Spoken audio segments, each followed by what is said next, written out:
Thank Okay. you guys for joining me again for another episode of Keeping It Real with America's Supermom. I am so excited to have my next guest here. We have just been partners in so many things. I'm really excited to get caught up. She was a teacher, and then we just had our own accountability little session that we had going on, and just a number of things, just living life together. Amen. And she's also a published author. So I want to highlight that as well. But before we get into some great conversation, which I know is going to be good because it's been a while since we talked, we're going to give her the opportunity to introduce herself. So over to you, Cynthia. Okay. First of all, just let me say that it is a blessing to be here with you again, my friend. It really is. It seems like it's been a long time. And it Mm-hmm. actually has been. We haven't been together since 2020. Yeah. Yeah, that's a long time. Mm-hmm. Well, it's a lifetime. But Yeah. so I am Cynthia Bohannon Brown. I am the CEO and Educational Support Specialist with Snuggling for Humanity. Snuggling for Humanity started out as an initiative to bring people together because I realized that people were losing contact with each other, face-to-face contact, because Mm-hmm. of computers and internet and social media, but we weren't connecting face-to-face in real time. And so I would have groups at my home. That eventually transitioned into bringing parents together, trying to bring parents Mm-hmm. together and talking to parents and helping them through this crisis, this educational crisis that was brought on by COVID-19. So the services that I provide are varied. Some of them include just being a consultant for parents, being a sounding board for parents. And you can find all this information out on www.snugglingforhumanity.com. But I started out as a teacher. I have taught students, children for 20 years, and I've done the gamut. So I was a daycare teacher of Mm-hmm. infants. I know, right? All those years ago. And I went back to that recently. And I was a special ed teacher straight out of college with students who had learning disabilities and with students who had behavior disorders. Then I moved into general education, elementary. And finally, the end of my career in the formal education arena was spent as an English to second languages, speakers of second languages teacher. ESOL Mm-hmm. is what they call it. So I've done pretty much everything that I can think of in education. And I wanted to help parents filter their way through it because it's changing, it's rapidly changing. Mm-hmm. And so I Mm-hmm. still have key people inside of the schools and we talk and I get feedback and see what's going on with them. And then I disseminate that information to parents. I attend workshops that are given by the Georgia Department of Education. So I'm keeping my professional development up so that I can let you know, parents, what's coming down the pike, what they're doing and giving that information to you because raising children and also trying to educate them at the same time, parents, you saw for yourself during 2020 how hard it is. Mm-hmm. So, Absolutely. yes, ma'am. I want to make that as easy on you as possible as I an love that. education support specialist. Yes, ma'am. So, Now, it's quite a feat right now with kids in school, part way out of school because of this pandemic.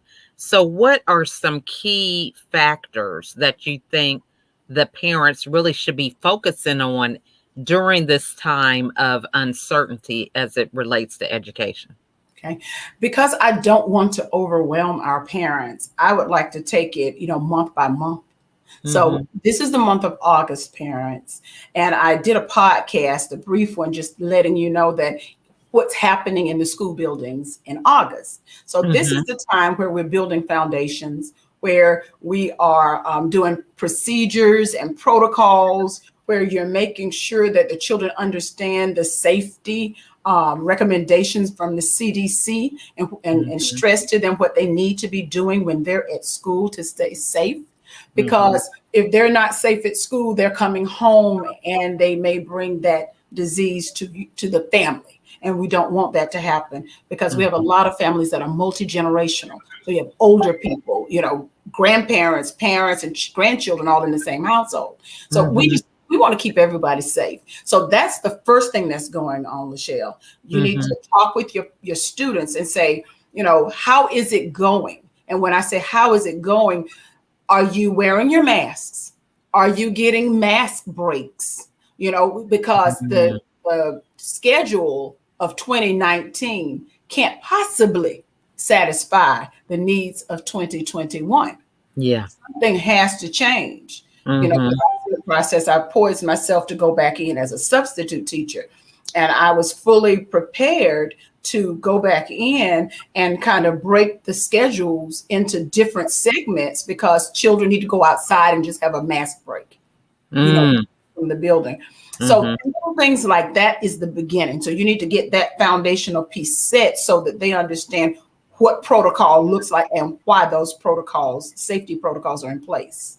Then the next thing that's happening in August is that your children are being tested. Okay? Because you need to know where they are with reading first and math. Those are your two critical areas. And so it's impossible for a teacher to do an effective job with instruction if I don't know where your child is starting, especially since we just came from virtual teaching back into the classroom setting. So we spent a good portion of last year virtual. Okay, pretty much the whole year. That was one grade level. So if you have a second grader who's going into third grade, keep in mind there was already a chasm. It was already a huge gap between those grade levels anyway. So now with the COVID-19 gap, it's widened. So you need to make sure that your teacher, the teacher of your student, is aware of the needs of your particular child. And so I suggested to parents, and I even talked to my mom, and she was like, that's just too much, Cindy. That's too much. And I said, no, the way that you raised me, mommy, coming quarterly to the school, that can't happen now. Now you have to be more diligent. Now you need to schedule maybe once a month, and it could be virtual. But you need to let the parent know in August, this is my baby. This is what my baby has been through during COVID-19. These are some of the issues that my child is facing. Because when I left my old position, I had a child whose father was just deported. Right at the end of school, the child, and she shut down. She stopped coming to class. Mom didn't know what to do. They had to do fundraisers for this family because he was the breadwinner. You see, so we had to pull it together, research, and you sitting up there trying to talk about this child. Let's talk about reading and math. That child, thing about reading and math, you got to make sure that the child, the emotional and psychological part of that child is being cared for. So those are the things. That child going into this year, mom should have a conference with the teacher at the beginning and say, this is where it stands. Right. If she breaks down in class and cries, please understand where she's coming from and don't just overlook my child. So those are some of the critical things that will need to be brought out during the monthly August parent-teacher conference. So because you are the expert on your child. I love that. And so, for people who, let's just say, it's going to be a lot of parents and the children having issues. How do you suggest they come and bring this topic up? Because we're assuming that business goes on as usual. However, you see that things could change in a moment's notice, and some things fall beneath the cracks, just in a normal school year. So what are some things that the parents can do to make sure that some of these concerns are addressed in the very beginning? What would you suggest they do? The very first thing I would suggest is to have a conference. It's a schedule, maybe like a 30-minute conference with the parent, with the teacher at your convenience. And I would suggest you do that every month. Basic things like writing notes to the teacher.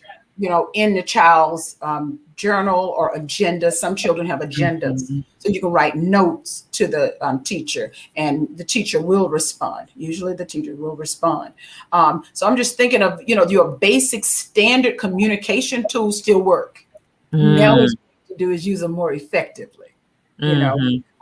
Just keep in mind that the teacher has 20 or more children, to take care of. So you don't want to bombard the teacher. You want it to be a planned communication technique. So if you do a conference, then the next time you confer with the teacher, it'll be an email.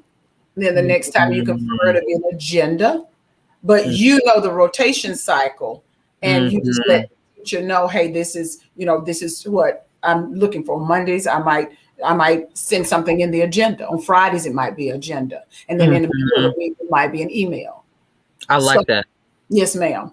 Now, that's good. Now, so what are some things that you would suggest as parents that we focus on, like some key things that can help with those gaps? So we know that based on the level of education and how everything was with some kids being hybrid, some virtual, some in person.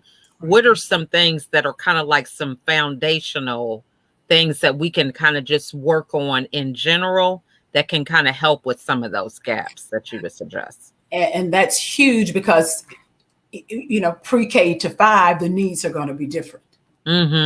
So what I would suggest is to find out what the expectations are for that grade level. And then pick one or two. I mean, stay with where the teacher is. Pick you. That's why the conference is so important. With reading, pick one skill. With math, pick one skill that you need to focus on that is a needs improvement area based on the assessments that the children just got. So all of that is very individual. It's not just one lump sum, thing, one general answer for everybody. I guess the general answer would be to converse with your teacher, your child's teacher, so that you can know how to help your child at home. Yes, ma'am. And don't overwhelm the child by giving so many goals that they just can't possibly, do. One for reading and one for math. From there and build from there. Yes, ma'am. Yeah, I love that. Now, so what is it like for you? Let's see, you started out with, Snuggling for Humanity. I remember that it looked a little different than what it looks like now. So what was that transition about? How did that happen? That transition happened.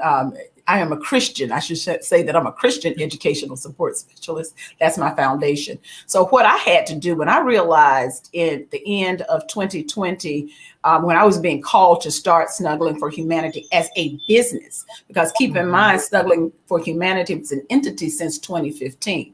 So it was something that it was building. And I go into prayer, Lachelle. So I went into prayer. I think I talked with you and another friend of mine, and I was all over the place. And I went in prayer, and God was like, this is what I need you to do. Start the business, focus on parents. Start the business, focus on parents. And at that time, I wasn't really sure what I wanted to do. So what I went back and acquired was a mediation of professional mediators registration with the state of Georgia. And the reason why I became a professional mediator was because I felt that parents were going to need someone who has been trained in communication techniques and strategies, just in case this situation doesn't go right for them. You need someone who understands how to come into a situation and talk to both parties so that they can solve the problem or issues that will come about. So we hope that they don't, but they will. So I was like, okay, so what skills can I get that would help my parents the most? I already have teaching and education behind me. So I acquired that skill of mediator and I brought it into Snuggling for Humanity. So now I am able to have those conferences with parents and teachers and get them all on one accord, because everything is centered around the child. What is the needs of the child? And sometimes parents may feel intimidated because they don't know the content, or That's a non-factor. You don't have to know the content. All you need to know are the skills that your children need to acquire, your child needs to acquire, and that the teacher understands the needs of your child, and go with that. Mm-hmm. And then the teacher is the expert. So then you don't be afraid to ask the teacher for resources. I need a resource for this particular strategy. And then you follow the goals of that strategy at home while she or he is doing it at school with your child. I love that. Yes, ma'am. So I come a long ways with Snuggling for Humanity, but when I keep my parents in focus, and I remember what my mom did for me, and how she got me through high school, and so many different colleges, I don't know how she did it, but I know that prayer was one of the things that she had to go to in order to get to school. Now, so, one of the things that kind of stands out for me is that you said you got the training in being a mediator, and you have so much experience being a teacher. Yes. And for people that are watching that are skilled in whatever industry, how do you suggest that they go about entering an area that they're not knowledgeable about, or even to recognize that? Because I think that's the first step, is to have some kind of awareness that, yeah, I have X, but I know I need Y.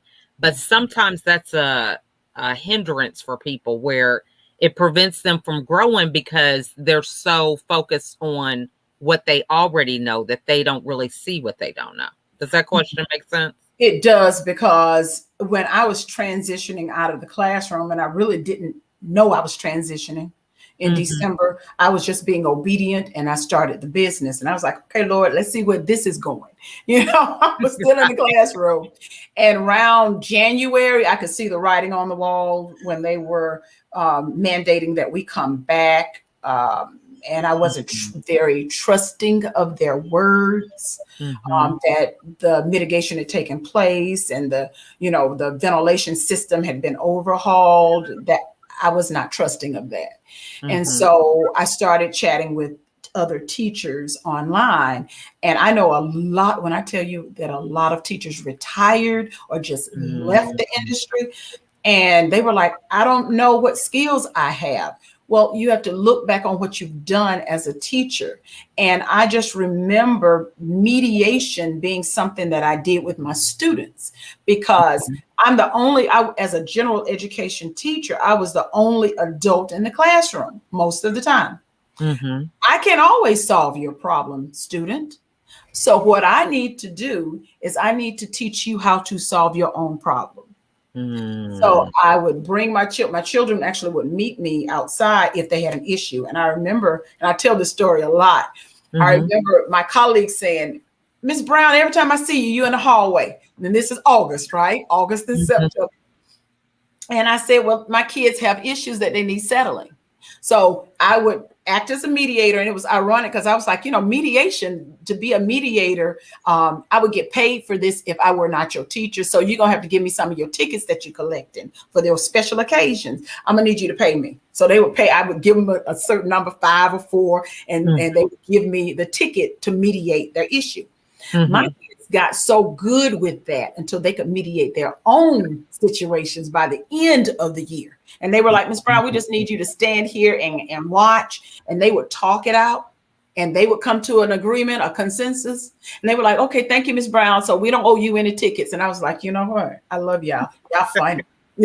But that's where you want to take the children. And so I looked back on that experience and other experiences where I actually helped colleagues to come to an agreement with situations.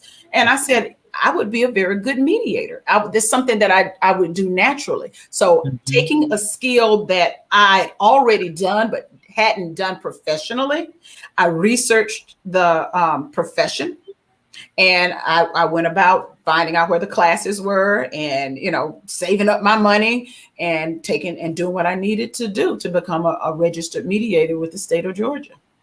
I love that. And so, a lot of us kind of look at doing something different as, there's that fear. Yes. Or the self-sabotage. I don't need to do this. I can be what I am. I have this much experience. You know, what advice do you give somebody who's in that space where things are changing rapidly? Well, you know, whether you don't have the same say when it comes in the classroom because of, you know, all the changes going around with mask wearing or not wearing masks or things like that. So what advice would you give them about getting out of their comfort zone and doing something that they're not real familiar with? Well, my thing is, if they're still teaching, then that is their comfort zone. So outside of the hours, so I would say, plan your time wisely during the day. Get all of your work done so that you do not have to take it home, because teachers are notorious for working at home hours free of charge, you know, into our own personal time. So get your day scheduled right so that you're grading papers at school and allowing the children to help you grade papers at school, because that's a part of assessment. The children need to know how they're doing. I used to have my children put their pencils on the floor and switch to a pen when they're marking their own papers, you know, just to help them with honesty, you know. And so if you can put all of your work into the day in which they're paying you, then that frees you up. So now once you get freed up, teachers may actually decide, I want to stay and try to make it work now that I got that part organized. Or they may say, now that I have the extra time on my hands, I can see what fits best for me. And I can do that and have a paycheck. Because see, what I did was, I tell people, I saved as much money as I could towards the end of the year. If I had been listening to God earlier, I would have saved more money. But I didn't. But he's you know, the prayer thing is awesome. You have to pray about it if you're Christian, or you know, if you're not, meditate, whatever you do. But what I had to do was I had to jump out the plane, then start making the parachute as I was going down.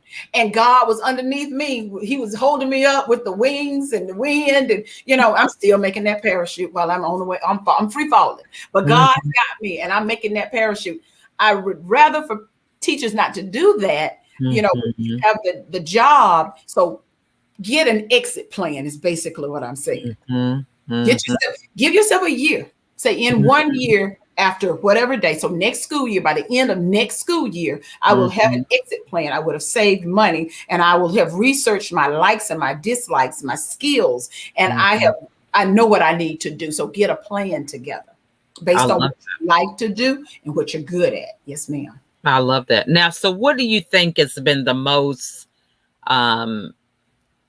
beneficial thing that has happened since you have left, you know, formalized teaching and doing what you do now? You know, what has been something that is just so much better than what you imagined? Well, I have to tell you that when I was going through in December of 2020, I weighed 186 pounds.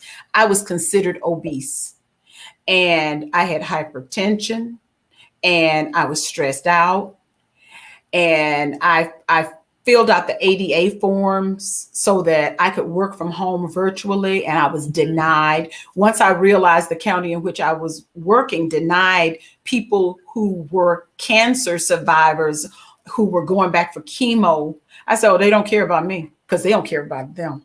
Okay. I was like, okay. So, you know, one person in my county had a child in ICU, and another child who just had a heart transplant at home. Husband had just left his job to take care of the children at home while she was at ICU. And it was written up in the Atlanta Journal-Constitution. And they were like, come back to work. We need you physically back at work. And when I saw that, I said, well, Cindy Brown, girl, you better work that plan, because you on your own. Yeah. Obesity and hypertension, which were the things that you needed to watch out for COVID-19. Yeah. You know, it was, you know, pre-existing conditions. It fell into that category. I had a note from my doctor writing it up, because these things that I had were years that I needed documentation. It wasn't just like I started eating and hoping that I would become obese so I couldn't go back to work. No. But that's also stress from exactly coming home, continuing to working until the wee hours of the morning, catching 2 hours of sleep, and then going back and doing it again. right. Teachers are the hardest working, underpaid people on this planet. Hardest working, underpaid. Okay, because if you were to tally up how many hours we actually work, we would make less than minimum wages. Okay, so yes. But so to answer your question completely, my health was the most important thing that I regained. Wow. Lost 20 pounds. When I tell you that my peace of mind is solid, my schedule at my house of what I do is solid. The only job that I have right now is snuggling for humanity and helping parents. That's a blessing. That's God. Okay? And he's kept me all this time and hadn't missed hadn't missed anything. Thank God. So that is the most important thing. I was in my bed. And I was like, I'm they're going to have to prove me for ADA, and I'm just going to be at home and I'm going to teach online. And God was like, you only have one heart. And I was like, okay. In other words, I had to get up that next morning, start exercising, eating right, taking care of myself better than I was as a teacher. Because if I'm sick, nothing else happens around here. Right. So I had to make sure that I took care of myself, semi-sheltering in place. I'm still sheltering in place. I'm at home. I don't go out because I knew that it would probably get worse before it got better. Wow. So unfortunately, seeing this come to fruition was my worst nightmare, watching it come back and snowball around, people back in the hospital. But I was given insight that it would happen. So I kept sheltering in place, and strengthening the precautions that I had, going to a cloth mask where you stick in the insert and then put another mask on between your face and that mask. So 3 masks. Outside, even when I exercise, I'm wearing a mask. People say, oh, look at the lady in the park, and they're laughing at her because she walking around with the mask. But guess what? I'm going to be here 10 years from now, and I'm going to be healthy. I'm going to be COVID free. Okay. So it's like, no, my health. If you do not have your health, you have not anything. Money doesn't matter. Houses don't matter. Cars don't matter. You don't have your health. So that is the main thing that I have gained by leaving teaching. Wow. That's phenomenal. So what is something what are a couple of non-negotiables just in your daily routine that protects that type of growth mindset that you have? I have 3 I'm working on a third one. My third one is to remain vegetarian. You remain and stay away from fast food places. So that's it. But my first one is to wake up each morning with gratitude, meet my prayer call partners on the phone at 5 a.m. and then roll into my daily prayer journal. Then my day starts. Nothing starts until those start. And then the other thing, number 2, is go to bed.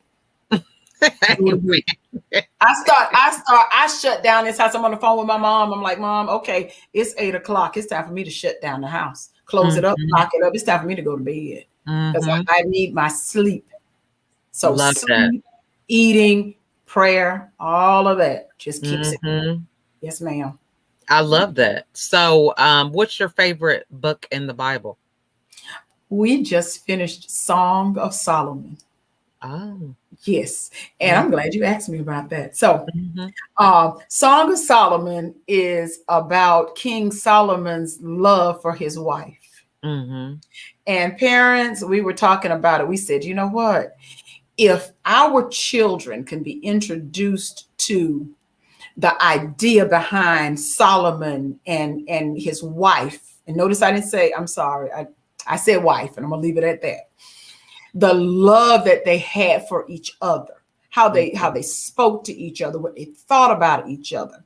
It was a love of a grown man and a grown woman over 18.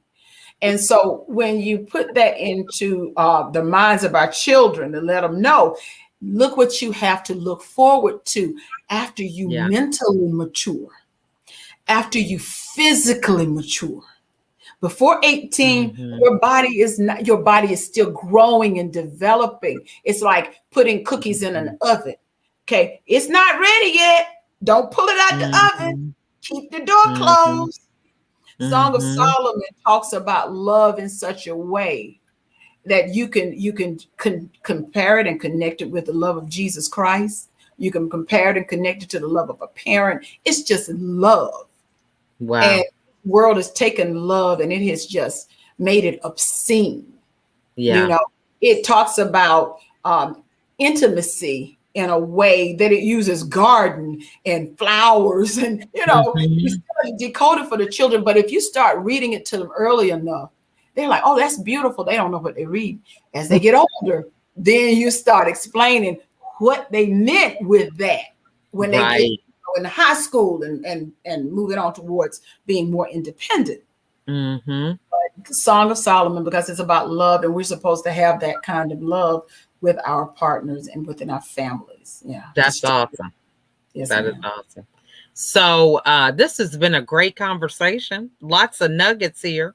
What is the best way for everybody to get a hold of you? The best way to get a hold of me is through my website, www.snugglingforhumanity.com. And I have it right there as my name tag. On that first page that you get to, it's like a consultation link. You can click on it and you can just tell me about your needs. Because even though, and I printed it out so that I could look at the things that I offer, I offer parent-teacher conference support. You don't necessarily have to have me for a conference, but I can walk you through and maybe even act out what it's like to be in a conference and questions that you need to ask and how you need to phrase the questions so that you can get the answers that you need. Right before you get in there, you're like, after you come out the conference and you have more things to say, that's just an extra burden on you as a parent. You should go in with like 3 or 4 things that you need to answer to, and it will give you information about where you're going. So, being efficient with the use of the teacher's time and your own time. Sometimes you need written messages. Sometimes you might not know how to ask the teacher a certain way what you need, or phrasing professionally. I'm there for that. Educational observations. If you need for me as a teacher to go in to shadow your child, to just watch your child for an hour doing the academics, I can tell you a lot about what's going on. I can tell you, because your child will behave differently from me in the room than you. Because if mama hits that door, I got to act a certain way. Mama knows so your child is not your child when you're in that classroom. But when someone else is in there to observe that child, now that child is being who he or she would normally be in that setting, and you can glean more information from that. That's good. Yes. Evaluation of work samples. If your teacher decides that a certain goal is something that your child needs to work on, then that means we need to be collecting samples of work to show progress. Right? And the way that you do that, parents, is you date everything. In fact, what I would suggest to parents is that you have some kind of notebook that collects work, a portfolio. I have been keeping portfolios for myself, for my students in class. The state of Florida keeps portfolios all the time. And it is a way for them to ascertain whether the children have gotten skills. So unlike Georgia, Florida takes that portfolio and they use that as the basis for retention for the children. They don't allow a high stakes test to decide if a 3rd grader is going to be retained, like the milestones. That's just a component of that decision. And it might only be like 20% out of 100. It's not the bulk of it. You go to the work that the child can do. You go to the performance of the child to Mm-hmm. decide if that child has mastered the skills. But Mm-hmm. if you don't have work samples from August to October, then you don't know the true progress that the child has made. Makes Okay. sense. Yes, ma'am. Educational intervention. So that's huge. I don't want to say it concerns me, but it concerns me. If your child is in third grade and the teacher is already teaching third grade curriculum, as a teacher, that would concern me, because for me as a teacher, first of all, I need to know, okay, before COVID-19 hit, what we would do as a third grade teacher, and I speak from that one because that's where I have most of my general education experience. Mm-hmm. So the children come in from second grade. First of all, you already know that you have that summer gap. Right. Away. Now you're a COVID-19 gap. Okay. You have to layer on top of that. So the first thing that I would have done as a third grade teacher is drop down to second grade curriculum. Mm-hmm. And some of you are going to find out you might even need to drop to first grade. Mm. So that being the case, if a teacher is already started with the curriculum in third grade, now it's too soon. And you may have to say, hey, it's too soon. What's the second grade connection to this third grade skill? Because it builds on each other. First grade builds, there's foundation, and second grade layers on top of that, and skills, third grade layer on top of that. So if you haven't mastered first grade skills, you can't possibly master third grade skills. Okay, so that's what parents need to be checking into.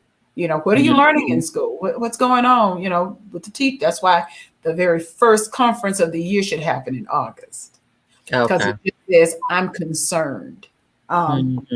And number 6, the 6th thing that I offer on that little consultation sheet is conference co-attendance needs. So if you go into a conference and if you need me there, I can attend it with you, you know, as your support.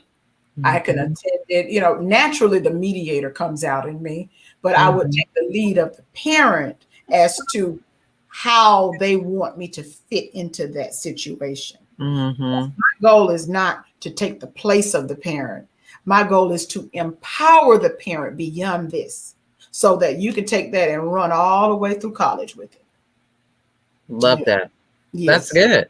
Yes, ma'am. So this is just some great insight. I'm thinking, hey, while you're talking, I'm like, hey, we need to have you come back. This could be like a series, you know, for parents to kind of see over time, you know, what kind of things they should be as they get close to the middle of the school year. What should they have been working on? And, you know, how to, you know, different things, how to conduct yourself in a conference. Yes, I mean, so many things that we have knowledge of, we just assume everybody knows. Right. Yes. But after being on platforms like these, I'm like, oh, wow, people don't know how to do this. No, they don't. And sometimes parents are intimidated and they may not even realize it, that they had some kind of traumatic experience as a child in school. And so every time they go back to converse with a teacher or go to the school, you start feeling like that child. You digress back into a child's role rather than a parent, just emotionally. So you step back and you allow the teacher to take lead. No, that's your child. Right. Your child. I like that. Yeah. I remember I was a third grade teacher, and I never want this to ever happen again in life. I was a third grade teacher, and I would go down the hallway. I had my class. We go to the restroom, and I was standing in front of this one class in particular. And the kids were just running out the room, and I was just like, are you kidding me? One child ran and fell and busted his head. I had to take him downstairs and, get him patched up. But the teacher just was not connected. She was out sometimes they had a substitute. And then they took the whole class and brought the whole class together and put them in third grade next year. And I was like, you know what? Nobody's tending to these children. No one's coming up to see this. No one is coming up to interact with this class and this child. You know, if the parents were coming up, they could have seen that. Right. That what was going on. And my thing, the reason why I brought that up is because what was said about that second grade class was, oh, well, they had a bad teacher this year. Next year, they're going to have a better teacher. And I was like, that's not acceptable. Yeah. Every year is an important year. Second grade is not that, oh, let's review year. No, as a prior third grade teacher, your children have some skills they need to learn before they come to third grade. Yeah. You know, and they're building prisons based on the data that they get from third grade failure. Yeah. Okay. So, well, talk just a little bit more about that, because some people, that's new to them. Well, you have data coming back and they see children are failing in third grade, being retained in third grade. Well, that failure just compounds year to year. If you don't get it under control, by the time, that child gets to middle school, that child is so burned out from failing till the child drops out. Drop out of school, you get into other things. You get into other things, you find your way into juvenile or prison. Well, if you're constantly allowing children, I mean that just like I said it, allowing children to fail at a young age, what you're doing is you're setting them up to populate prisons rather than schools, prisons rather than community institutions, your 2-year colleges that are going to teach you a trade. You're setting them up for failure, long-term failure. I think the governor of Georgia said, I want our children reading by third grade. I said, no, sir. No, sir. Kids need to be reading out of kindergarten. Because I know with my sister-in-law, how she teaches them, they coming out of pre-K reading, writing in cursive and print. So it can be done. It should be done. Because earlier they get those reading skills, now they can just they can concentrate on comprehension and using that information to gain knowledge. Okay. No, third grade is too late. Your children need to read by the end of kindergarten or as close to kindergarten as possible. First grade at the latest. And that's the goal of all parents. The further you allow them to go and fail, when I meet a child who has failed so much that they have given up on themselves, it hurts my heart. And their parents, because they are working so hard to survive and to get the children what they need. Parents, you shouldn't have to work that hard. That's why I'm here, educational support specialist. Okay, you need help. And think about it, I knew at 18, Shell, I knew at 18 that I was not going to have children. God and I had that talk. I moved on into hospitality. I did some stuff. I never, ever thought that he would make me a teacher. It was never on my radar, really. When I became a daycare teacher, I fell in love with watching children learn. And I was like, oh my God, went back and got a degree to become a teacher. And I've loved children ever since. But I tell you, children come home with pages and pages of work. That's ridiculous. Children have been in school for 7 to 8 hours a day. They don't need all that homework. They're tired. What you talking about? You can give them one sheet of this and one sheet of that or have them to write about it. And you can see as a teacher, I can watch a child work 2 problems. And I can tell where the problem is. I can watch a child write or read and I can tell where your issues are. It doesn't take all of that. Yeah. So that's true. Don't overwork our children with homework so that they can rest their brains so they can come back prepared to learn. But I love that. Good stuff. Parents, we definitely gonna have to get together, have a calendar so we can have you come back for these check-ins, because I think this is good for parents. Yes, ma'am. They need help, and educators. Okay, we got everybody watching. Okay. Yes, ma'am. Right. Okay. Oh, yeah. Because I even have some brand new teachers that I'm working with. Yes, let me go ahead and put it out there. So I had a teacher last year who decided that she was not going to go back to teaching. She was a dynamic. When I tell you that she was a dynamic kindergarten teacher, online and in the classroom, she decided that she was going to pull up. She had a mom and a dad with her child. She decided to wait to go back. Well, when she finally ended up going back, she got a shot, vaccinated. Her mom and everybody got vaccinated who could get vaccinated. She went back into the classroom and they punished her by taking her out of kindergarten and sticking her in a grade that she had never been in. Now, guess which grade they stuck her in? Third grade. Third grade. third grade. I said, wait. I said, you don't know third grade. Now, kindergarten, now, because she was a dynamic kindergarten teacher. Now you penalized your kindergarten children who are coming in who would have had her. And you're penalizing your third graders who they have her. She's gonna be dynamic, but it's gonna take time. Why would you do that? So those are the kinds of things. If you go in to talk to your teachers during August, you can actually see what's going on in August rather than December when you get that notice at your house telling you your child will be retained. Yeah. Oh, okay. I love that. Good stuff. This is true. December is the time. If children are not doing what they need to do by December, notes start going home to parents. And guess what? Little Johnny gonna be retained next year. And if you parents haven't been keeping abreast of what's going on with little Johnny, you have no leg to stand on. You have no documentation. But if you get the documentation and you're like, no, back in September, we talked about Johnny. Tell me about the interventions that you said you were going to work on to help little Johnny. How did those go? That's what we need to be. Right. Because Shell, and I think we do need a second or third or fourth or an ongoing continuous talk, because it's things in place, interventions in place. They're like tier 1. Every child is on tier 1 RTI process, response to intervention. When a child is struggling, they're moved to tier 2, and you give them interventions to help. And this is what happens. Sometimes if the child hits those interventions and they're not doing well, they'll say, oh, well, look at your child. They're not doing well. Let's take them to special ed. And I'm always there to say, no, ma'am. No, what you do in tier 2, if the child is not making progress with that tool, change that tool. Find another tool that works on that same skill and see how that works. Sometimes it's the teacher. Okay. Sometimes it's the child. Sometimes it's the tool. So you have to figure out which one it is and then work it and tweak it. Because most of our children do not need special ed. And if they're English language learners, it takes 7+ years to learn English. And if ESOL students are placed in special ed because of language, it's illegal. Wow. Yes, ma'am. So you have to know what you're working with. And that's why specialists are needed.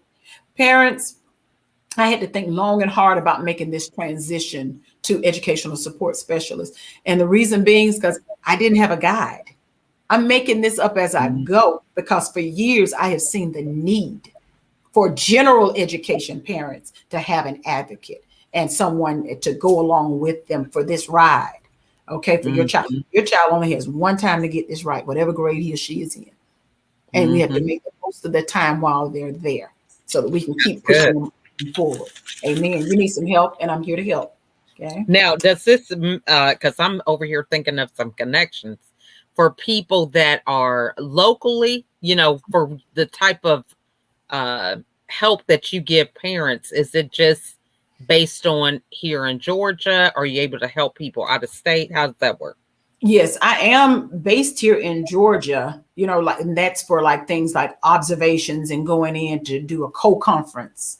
But parents who are out of state who need consultation, I can do that. I can do that for them. Yes. And now that we have seen how virtual school has worked, there's no reason why I can't conference something online. There's really no need for parents to even step back into the building to do a conference anymore when you have virtual. This is true. All right. Well, this has been good. Yeah, I got some connections for you. I'm thinking off the top of my head, and I'm definitely gonna have you come back because I think this is very important. Because like I said, it's familiar for me, but it takes work to stay up with these things. Everything you're saying, it didn't come by just falling in my lap. I definitely had to be out there actively seeking to get involved. And I think for a lot of parents that life has been happening around them, they never really kind of had that time to think, and if you have kids in different schools and you're running around doing whatever, it's so easy to just expect things to work out. It's like, hey, I'm doing what I'm supposed to be doing. I'm getting them their school supplies, or, I'm answering the email. But a lot of those things in terms of being proactive, it takes some work to do it, So I definitely get that. My thing is if only parents knew that, just talking to someone sometimes helps. And the thing about when I was in the classroom, my paycheck and livelihood was connected to somebody's school system. So if I said something, I could have gotten in trouble for it. I could have gotten written up for it. I could have lost my job. As an independent educational support specialist, I don't have those worries. Yeah. I've been wanting to do this forever plus a day, just helping parents, because when you go to talk to teachers, keep in mind, they may not be able to come outright and tell you certain things, about what's really going on behind the scenes. That paycheck is a powerful thing. So true. Yeah. So true. Yes, ma'am. Well, yes. We thank you so much for joining us today. And for those of you watching, we want to thank you for spending time with us. And if you have any questions, feel free to reach out to Cynthia. But in the event that you want to just put some questions in the comments, we'll definitely make sure that she gets those answered for you. And if something that she said resonated with you, share the video. This is some great informative insights for parents, especially. And we have to realize that it takes a village. So don't just keep all this to yourself. Share it with other people that can benefit. And people may not know what you think is common knowledge.